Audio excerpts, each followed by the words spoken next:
Hello കൂട്ടുകാരെ, രമ്യാസ് വേൾഡിലോട്ട് എല്ലാവർക്കും സ്വാഗതം. ഇന്ന് നമ്മളിവിടെ ഉണ്ടാക്കാൻ പോകുന്നത് തടി ഇല്ലാത്തവർക്ക് തടി വയ്ക്കുന്നതിനായി നിങ്ങൾ കഴിക്കുന്ന ആഹാരത്തിൻ്റെ ഏതെങ്കിലും ഒരു നേരം ഈ ആഹാരം കഴിച്ചാൽ അതിനുള്ള റിസൾട്ട് നിങ്ങൾക്ക് എന്തായാലും കിട്ടിയിരിക്കും.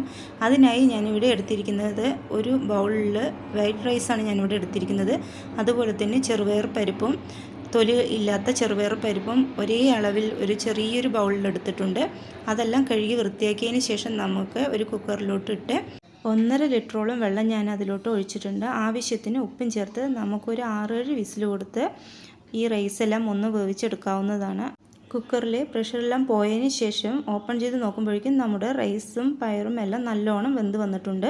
അപ്പോഴത്തേക്കും നമുക്ക് ഇത് കടുക് വറുക്കുന്നതിനായിട്ട് ഒരു ചീനച്ചട്ടി ഗ്യാസിലോട്ട് വെച്ച് അതിലോട്ട് എണ്ണ ഒഴിച്ച് എണ്ണ ചൂടാകുമ്പോൾ സ്വല്പം ജീരകമാണ് ഞാനിവിടെ ചേർത്തിരിക്കുന്നത്.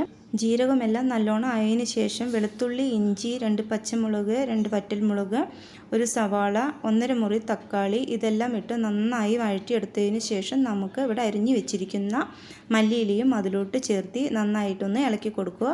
അപ്പോഴത്തേക്കും നമുക്ക് അവിടെ വേവിച്ച് വെച്ചിരിക്കുന്ന ആ റൈസ് എടുത്ത് അതിലോട്ട് ഇട്ട് നന്നായിട്ട് ഇളക്കി അതെല്ലാം ആയതിന് ശേഷം നമുക്ക് 1 ടേബിൾ സ്പൂൺ നെയ്യും ചേർത്ത് സ്വാദിഷ്ടമായിട്ട് കഞ്ഞി റെഡിയാക്കി എടുക്കാവുന്നതാണ്.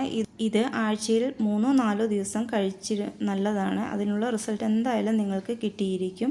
ഇത് ചൂട് ആറുന്നതിന് മുന്നേ തന്നെ സ്വല്പം ചൂടോടുകൂടി കഴിക്കുമ്പോഴാണ് ടേസ്റ്റ് കിട്ടുന്നത് കേട്ടോ.